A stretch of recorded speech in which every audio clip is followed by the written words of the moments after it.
Je m'appelle Magali Flésia. Je suis consultante formée au coaching d'entreprise et à la supervision. Depuis 2014, ma mission est de réhabiliter sensibilité, intuition et créativité dans le domaine professionnel. Dans ce podcast, Monde Sensible saison 2, je m'adresse aux dirigeants, aux professionnels de l'accompagnement et du conseil et à tous les individus désireux de contribuer à un monde plus ouvert à la complexité et plus tolérant. À partir de mon expérience du théâtre d'improvisation, que je pratique depuis plus de 15 ans, je vous invite à découvrir le sujet du lâcher-prise appliqué à notre intelligence relationnelle et à nos entreprises.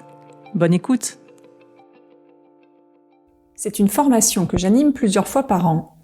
L'écoute active au cœur de nos métiers d'accompagnants ou d'encadrant, que nous soyons coachs, formateurs, consultants, dirigeants, managers, thérapeutes. L'écoute active est bien plus qu'un ensemble d'outils et de méthodes. Elle est une posture. Et une posture n'est pas une attitude qui se fabrique.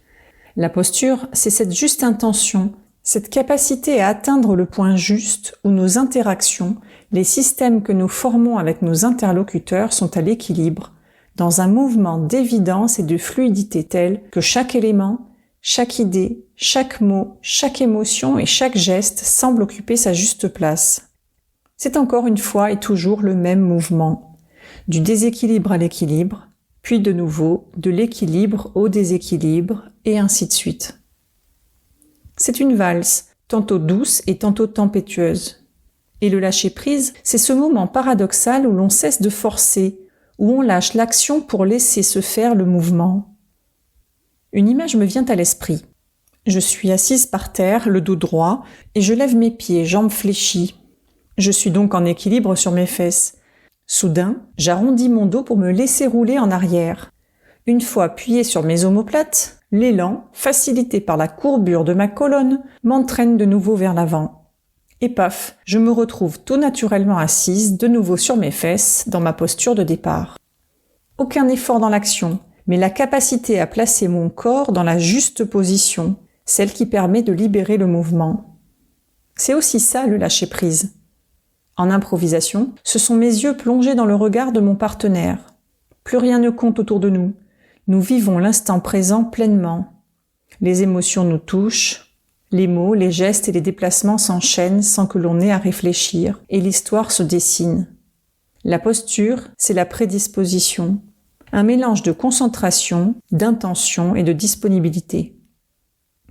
Quand j'anime une formation sur l'écoute active, je la présente comme un art martial, un doux combat entre le professionnel de l'accompagnement ou le manager, garant du cadre de la relation, et son interlocuteur. Pour moi, le lâcher-prise en écoute active, c'est un cadre avec un cœur dedans. C'est un cadre composé de notre intention, de nos objectifs, des contraintes dont nous sommes les garants, et le cœur, à l'intérieur, c'est le mouvement libre et organique qui permet à notre interlocuteur d'avancer dans la réflexion et de s'exprimer en transparence pour libérer l'action. Souvent, quand je parle de cœur dans le cadre, les participants, accompagnants ou encadrants, me font remarquer « Si je laisse l'autre parler, je vais me laisser embarquer. » Oui, peut-être, si ton cadre n'est pas suffisamment posé, pesé, assumé.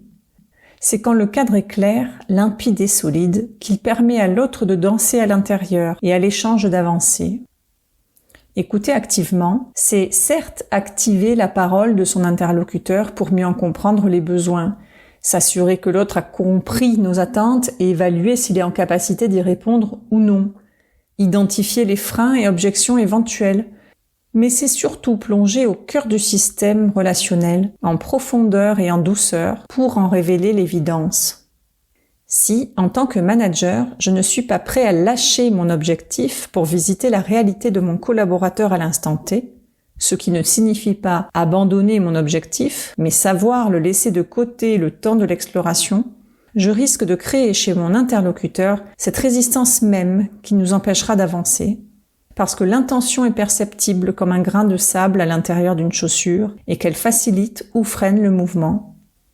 Très souvent, les stagiaires me disent « Ben oui, j'ai déjà essayé, je le laisse parler, je lui dis de me dire les choses, ce qui ne va pas, s'il y arrive ou pas, et comment je peux l'aider. Je lâche, hein ?» Et puis à l'occasion des mises en situation qui permettent de diagnostiquer posture et comportement, ils reviennent sur leurs affirmations de départ. Je pensais lâcher, mais je me rends compte que j'essaie toujours d'amener l'autre là où je veux. Ça tient à pas grand-chose en fait. En réalité, nous pensons souvent que prendre le temps d'écouter et d'explorer nous fait perdre du temps, alors qu'en lâchant prise sur notre envie d'avancer et vite, nous sommes davantage susceptibles d'en gagner, puisqu'en capacité à désamorcer les résistances pour créer les conditions propices à une collaboration plus juste et plus efficace.